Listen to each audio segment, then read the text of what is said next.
sometimes I laugh at the fact that they say, oh, dime size amount. I'm like,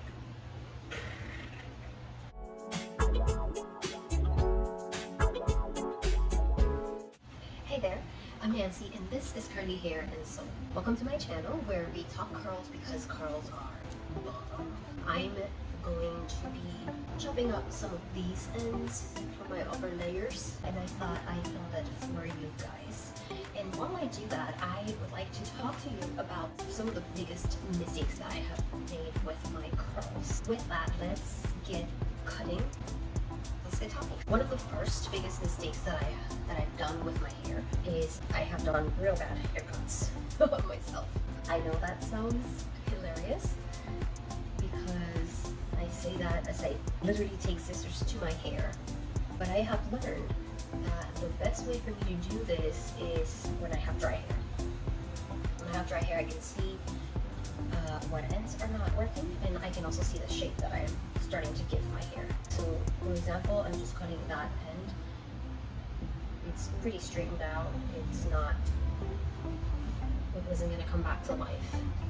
So, because my hair is dry, I can see that it doesn't have the same curl pattern as the rest of them.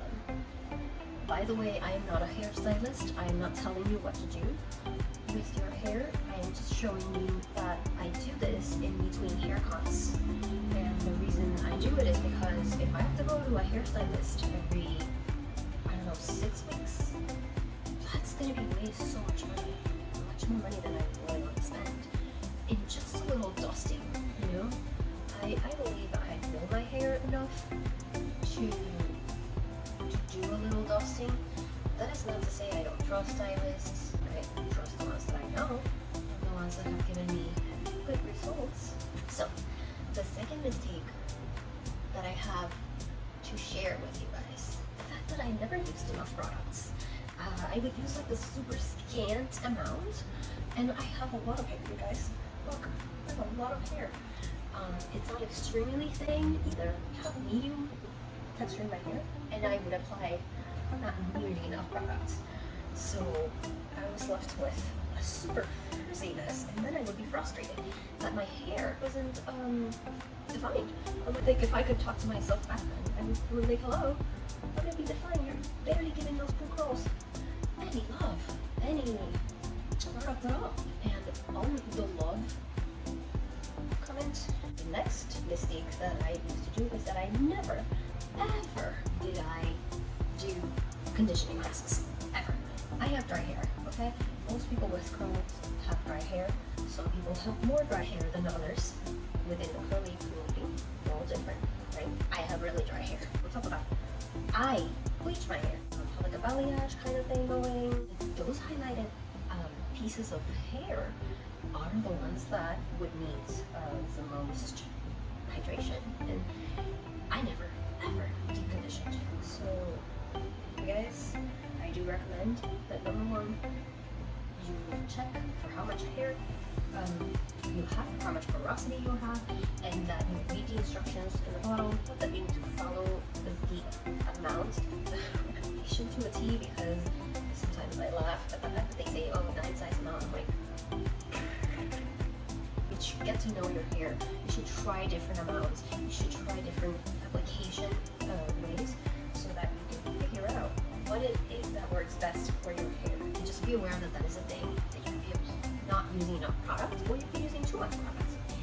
And for the next mistake of not moisturizing enough, well, I guess you should just listen to your hair and look and see how dry is it.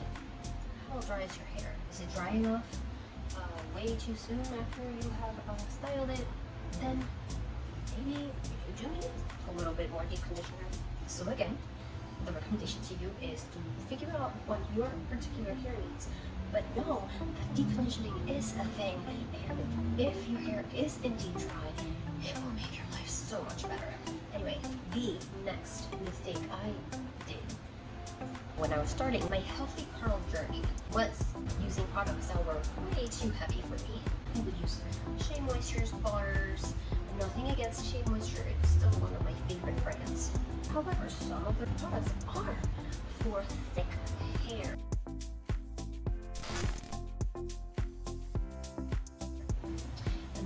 mistake that I want to share with you guys is the fact that I gave up all sulfates shampoos, and I decided to start washing my hair only with oil-based shampoos. I thought that because I wasn't eco-washing, I was cleaning my scalp well, but that was not the case, okay? I had huge amounts of buildups, and it just, I don't recommend that to anybody. My recommendation would be, don't give up sulfate shampoos. At the very least, have a clarifying or chelating shampoo in your routine. Do not need to use sulfates if you don't want. Personally, for me, I do feel like that was a mistake, because if I had kept using some sulfates as I was using them before, I wouldn't have had such amounts of buildup. But then again, if I had done all those things right, I wouldn't be here where I am today with all my experience and how to solve the issues for my hair, which, by the way, is never ending, because change is the only constant that there is. I think the front's looking decent. I'm gonna go ahead and flip so that I can do my back. Actually, my back doesn't look too bad.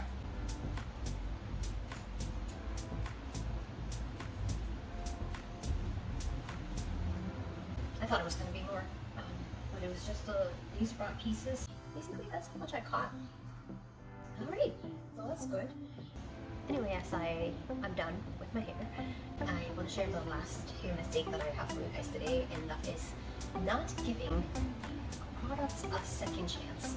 I would be super excited about a product, I would use it, and then put it on my hair, and it didn't work out, and I would just put that product aside and never again look at it. Recently, I have been picking up old products because I've kind of become a gel fanatic, so I'm buying old gels that I can get my hands on, and I ended up buying so many and testing them, and I'm like, well, you know what, I have all these products, I have to use them. And so I started using all those gels, and I started experimenting and layering them together, and I realized I can do the same with the other products that I had that I never used before. So yeah, that's what I've been doing. I've been layering, and I have been trying new things, and I've been trying new routines, and so that's my recommendation to you. If you purchase a product, especially if it's an expensive product, give it a second chance, give it a third chance, give it a fourth chance, whatever makes you feel comfortable, unless you use your common sense, right? Unless it's a product that's making you itchy and giving you some sort of allergy or something like that, then obviously you want to stop right away. But if it's nothing like that, if it's just my hair didn't turn out right, it didn't turn out as good as I expected it, try it again, give it another chance. There are techniques, there are different things that you can try with the same product, so that you're not just buying a product and then not using it again, so you're wasting your money away. And that's it for today's video. I will let you go with that. Thank you so much for being here. If you liked the video, let me know by clicking the thumbs up below, and go ahead and follow me for more. Until next time.